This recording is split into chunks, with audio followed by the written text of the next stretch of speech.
Assalamualaikum warahmatullahi wabarakatuh. Berjumpa kembali pada pembelajaran akidah akhlak anak-anak. Di video sebelumnya Bapak sudah menyampaikan materi apa saja yang akan kita pelajari pada semester 2 atau semester genap ini. Salah satu materi yang akan kita pelajari atau materi pertama yang akan kita pelajari pada semester ini untuk kelas 8 yaitu materi keteladanan Rasul Ulul Azmi. Nah, apa saja atau apa pengertian Rasul Ulul Azmi, siapa saja Rasul Ulul Azmi, dan bagaimana mereka bisa mendapat gelar Rasul Ulul Azmi? Nah, akan kita bahas pada video sekarang ya.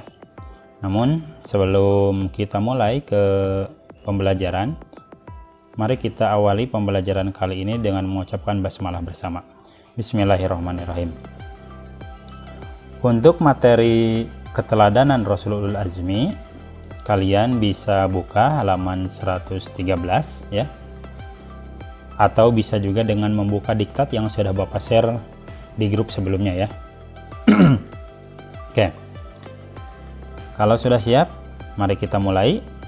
Namun sebelum ke inti materi, kompetensi dasar pada pertemuan kali ini, pada materi kali ini, yaitu menganalisis sifat utama dan keteguhan Rasul Ulul Azmi.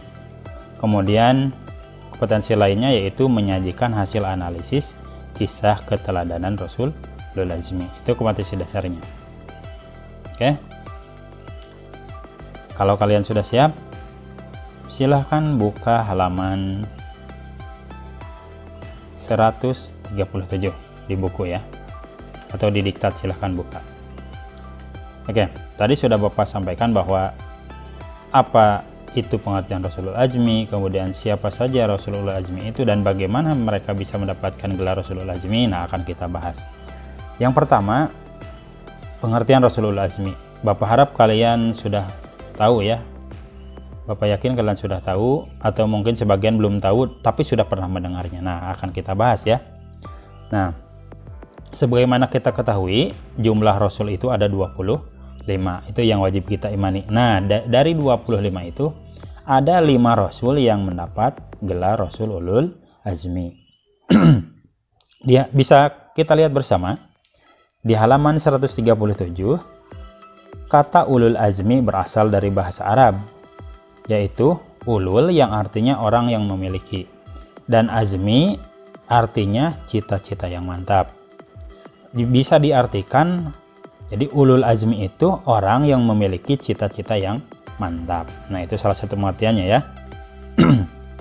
Kemudian dalam ensiklopedia Islam menurut Sirajuddin ya, ulul azmi artinya orang-orang yang mempunyai kemampuan kuat dan teguh. Nah, itu dia pengertian dari Rasul Ulul Azmi. Jadi jumlahnya ada berapa? Ada 5. Siapa saja mereka? Nah, nanti kita akan bahas. Sebelum ke pembahasan siapa saja Rasul Ulul Azmi itu, nah di Wikipedia ada juga pengertian Ulul Azmi. Ya, ini sebagai tambahan ya, sebagai referensi. Ulul Azmi adalah sebuah gelar khusus bagi golongan Rasul pilihan yang mempunyai ketabahan luar biasa. Jadi Rasulul Azmi adalah Rasul pilihan Allah atau Rasul-Rasul Allah yang tabahnya sangat luar biasa. Kenapa mereka bisa memiliki ketabahan yang luar biasa? Nanti kita akan bahas ya. 5 Rasul yang mendapat gelar Ulul Azmi. Nah, akan kita lanjut ke pembahasan berikutnya, yaitu siapa saja Rasul Ulul Azmi itu. Yang pertama Nabi Nuh, kemudian Nabi Ibrahim, Nabi Musa, Nabi Isa, dan Nabi Muhammad SAW. Jadi ada 5 ya. Nuh, Ibrahim, Musa, Isa, dan Muhammad. Gelar Ulul Azmi dijelaskan dalam surat Al-Ahqaf ayat 35 dan Asy-Syura ayat 13. Nah, itu ya dalilnya. Kita kembali lagi ke buku ya. Secara istilah, Ulul Azmi berarti Rasul-Rasul pilihan atau Nabi yang memiliki keteguhan hati, lapang dada, sabar dalam menghadapi kaumnya yang menentang dirinya dan tidak mau menerima ajaran yang disampaikannya. Nah, itu pengertiannya ya. Kemudian tadi sudah dibahas Rasul Ulul Azmi ada 5. Yang pertama Nabi Nuh alaihissalam, Nabi Ibrahim alaihissalam, Nabi Musa alaihissalam, Nabi Isa alaihissalam, dan yang terakhir adalah Nabi Muhammad Shallallahu Alaihi Wasallam. Oke, gitu ya. Jadi sudah kita bahas tadi, pengertiannya sudah, dan siapa saja Rasulul Azmi juga sudah kita bahas. Ya, sebelum lanjut ke materi selanjutnya, yaitu bagaimana, apa sih yang membuat mereka bisa menerima gelar Rasulul Azmi, apa sebabnya? Nah, nanti ya, sebelum itu di sini ada sebuah video ya yang membahas tentang 5 Rasulul Azmi.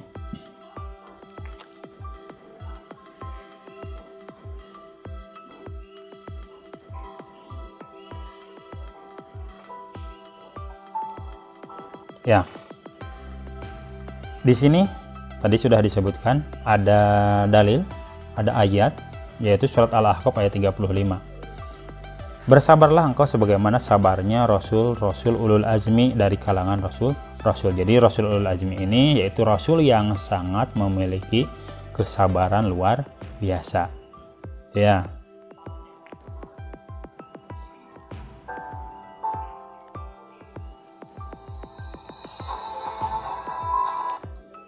Ulul Azmi adalah para Rasul yang Allah tinggikan karena kesabaran atau ketabahan mereka yang luar biasa. Tadi juga di awal sudah disebutkan ya.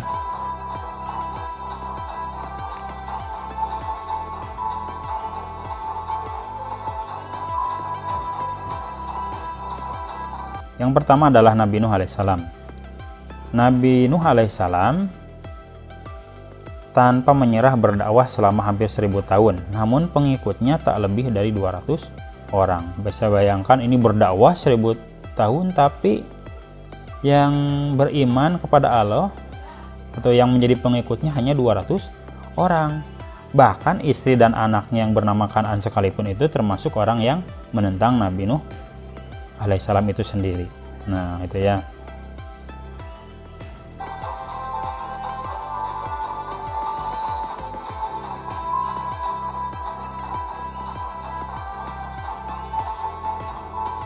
Nah, ini yang disebutkan di sini, Nabi Nuh mendapat gelar Ulul Azmi karena kesabarannya dalam berdakwah dan mendapat hinaan dari kaum. Ya, yang kedua adalah Nabi Ibrahim. Kenapa bisa masuk ke dalam Rasulul Azmi? Di sini disebutkan menjelang 100 tahun usia pernikahannya dengan Sarah, Ibrahim belum juga dikaruniai putra. Sampai akhirnya mempunyai anak setelah menikah dengan Hajar.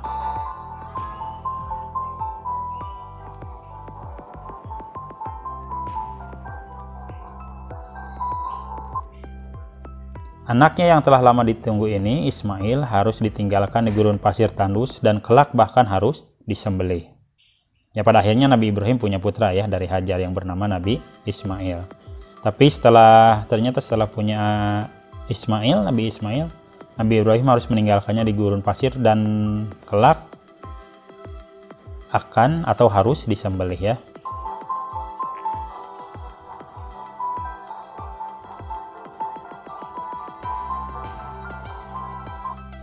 Kesabaran Ibrahim mendapat ujian dari Allah. Ini membuat beliau mendapat gelar bukan hanya Ulul Azmi tetapi juga Khalilullah. Oke, selanjutnya Nabi Musa. Nabi Musa termasuk orang yang sabar dalam menghadapi dan mendakwahi Fir'aun. Selain itu juga dia juga mampu untuk bersabar dalam memimpin kaumnya yang sangat pembangkang.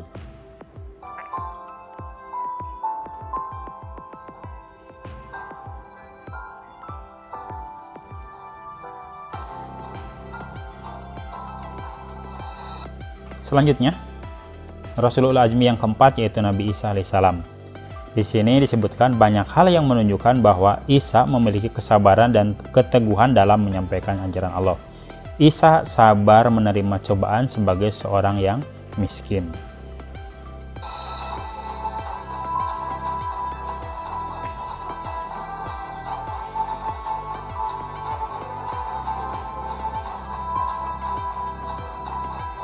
Selain itu, menghadapi fitnah, penolakan, hendak diusir dan dibunuh oleh kaum Bani Israel.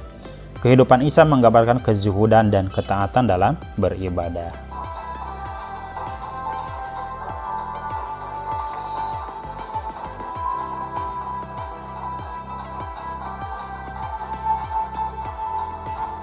Oke, yang terakhir adalah Nabi Muhammad, Rasulul Azmi. Yang kelima adalah Nabi Muhammad SAW.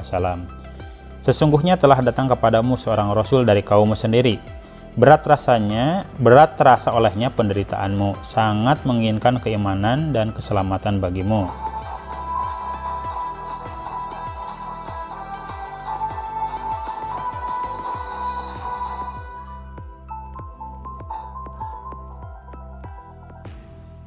Amat belas kasihan lagi penyayang terhadap orang-orang mukmin, gitu ya.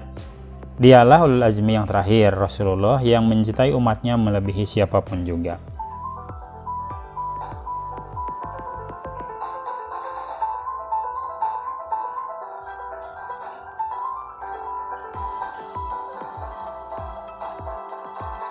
Ya, itu dia kelima Rasul yang mendapat gelar ulul azmi. Ya, masih bahasan tentang ulul azmi. Kenapa kelima Rasul itu bisa mendapat gelar Rasulul Azmi? Nah, di sini Bapak ada sebuah slide player ya, yang membahas tentang kisah keteladanan Nabi Ulul Azmi. Materi ini bisa kalian juga ikuti di buku ya. Materinya sama persis. Oke, kita bahas di slide player ini. Pengertian ulul azmi tadi sudah. Ulul azmi adalah gelar kenabian yang diberikan kepada Rasul yang memiliki ketabahan dan kesabaran yang luar biasa. Dalilnya tadi ada Al-Ahqaf ayat 35 dan Asy-Syura ayat 13 ya. Nah, ini ayatnya. Kemudian Asy-Syura ayat 13. Oke.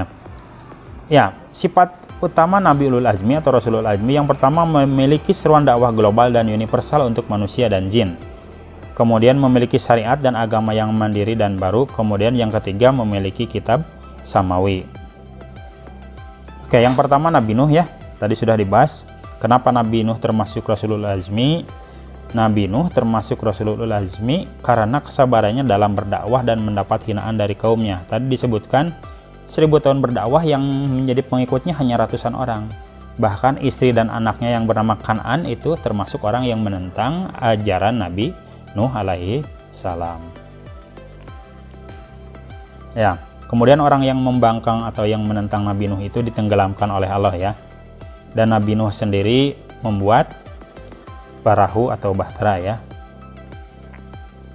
Kemudian Nabi Musa, apa kesabaran Nabi Musa sehingga bisa mendapat gelar Rasul Ulul Azmi? Yang pertama menghadapi dan mendakwahi Fir'aun dan pengikutnya. Kemudian memimpin kaumnya yang sangat membangkang. Ketika Nabi Musa ini akan menerima wahyu di Bukit Sinai, pengikutnya yang waktu itu dipimpin oleh Samiri justru menyeleweng ya dengan menyembah patung anak sapi. Kemudian Nabi Ibrahim, di sini Nabi Ibrahim termasuk Rasul Ulul Azmi karena kepatuhan dan kesabaran serta keteguhan dalam berdakwah. Sejak masih bayi, Ibrahim alaihissalam dipelihara dalam keadaan genting yang disebabkan tirani Namrud yang membunuhi anak laki-laki. Setelah dewasa, ia harus berhadapan dengan raja dan masyarakat penyembah berhala, termasuk orang-orang terdekatnya. Bahkan ia harus menerima siksaan yang maha pedih, yaitu dibakar dan diusir dari kampung halamannya.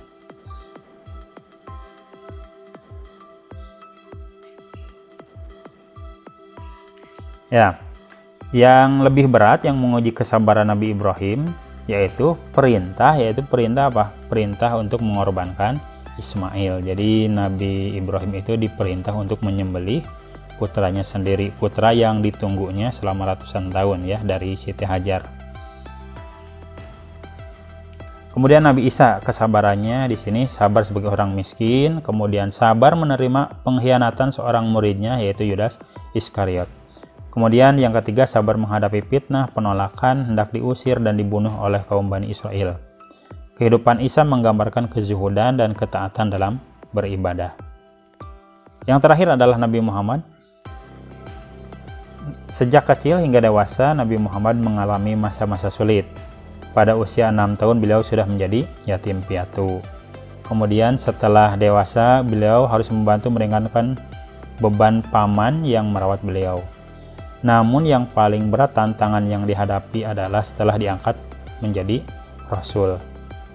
Penentangan bukan saja dari orang lain, tetapi juga dari Abu Lahab, sang paman.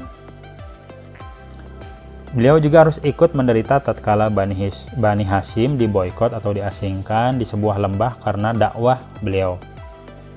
Dan tokoh-tokoh Quraisy lah yang mempelopori pemboikotan tersebut. Nah, itu dia ya. Kenapa kelima Rasul itu bisa mendapat gelar Rasul Ulul Azmi? Karena dalam dakwahnya atau dalam kehidupannya mereka begitu banyak mendapat tantangan dan juga diuji oleh Allah dengan ujian yang mungkin kita sebagai manusia biasa tidak akan sanggup menghadapinya ya. Oke, kita kembali lagi ke buku ya.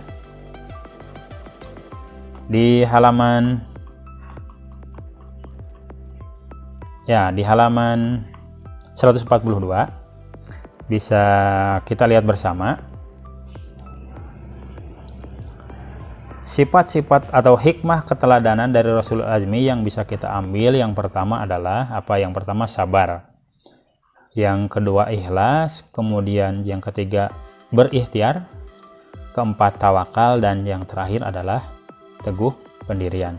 Kemudian hikmah beriman kepada Rasulul Azmi. Yang pertama, bertambah iman kepada Allah, kemudian sabar dan tabah dalam melaksanakan perintah Allah, kemudian bersyukur kepada Allah, selanjutnya ikhlas menerima segala ujian dan cobaan yang kita alami, selanjutnya mempercayai tugas-tugas yang dibawa untuk disampaikan kepada umatnya, kemudian lebih mencintai, menghormati, dan mengagungkan Rasul atas perjuangannya dalam menyampaikan agama Allah, kemudian memperoleh teladan yang baik untuk menjalani hidup, dan yang terakhir akan selamat di dunia dan di akhirat dengan bimbingan yang diberikan Rasul. Nah, itu dia pembahasan tentang keteladanan Rasul Ulul Azmi. Tadi di awal kita sudah bahas apa itu pengertian Rasulul Azmi, kemudian siapa saja Rasul Ulul Azmi itu, dan yang terakhir bagaimana mereka bisa mendapat gelar Rasul Ulul Azmi. Jika kalian merasa belum puas, silahkan cari dari sumber-sumber lain ya. Banyak sekali sumber-sumber, tidak hanya dari buku ini, tidak hanya melalui video ini, tapi juga bisa dengan cara browsing atau mencari sumber-sumber lain, sumber materi lain dari internet ya. Nah, itu dia pembahasan kali ini. Bapak harap kalian mengerti ya. Kalau misalnya ada hal-hal yang tidak dipahami, silahkan bisa menghubungi Bapak melalui nomor yang sudah ada di grup WhatsApp ya. Atau juga kalau ada pertanyaan boleh dengan menulis di kolom komentar di video ini. Terima kasih atas perhatiannya. Mohon maaf bila dalam penyampaian materi ini terdapat banyak kesalahan. Insya Allah kita akan bertemu pada pembelajaran berikutnya. Terima kasih atas perhatiannya. Assalamualaikum warahmatullahi wabarakatuh.